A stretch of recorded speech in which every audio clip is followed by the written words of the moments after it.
Hello everyone. In this video, we will discuss about second type of passive transport, that is facilitated diffusion or carrier mediated diffusion. In this type of transport, molecule will move from its higher concentration area to lower concentration area through a carrier protein. Here also, the energy is not required for transportation of molecule. I would like to point out that as like in simple diffusion, here also the molecule is transported along the concentration gradient, but here carrier proteins are required for transportation. Without this carrier protein, transportation will not occur. So these carrier proteins are facilitating the transportation. So this kind of transportation is called as facilitated diffusion or carrier mediated diffusion. Classical example of these carrier proteins would be glucose transporters. In short, we call it them GLUTs, which transports glucose molecules. And other example of these carrier proteins would be aquaporins, which transports water molecule across the cell membrane. Two things needs to be understood while discussing facilitated diffusion. First is saturation point.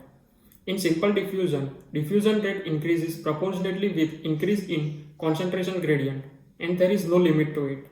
However, in facilitated diffusion, diffusion rate increases with increase in concentration gradient to reach a limit beyond which further increase in diffusion rate cannot occur, because all the sites on carrier proteins are occupied and system runs at maximum capacity, and this point is called as saturation point. And second thing is competition between molecules.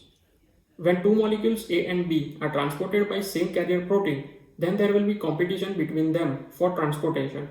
If there is increase in concentration of A molecule, it will decrease transportation of B molecule and vice versa.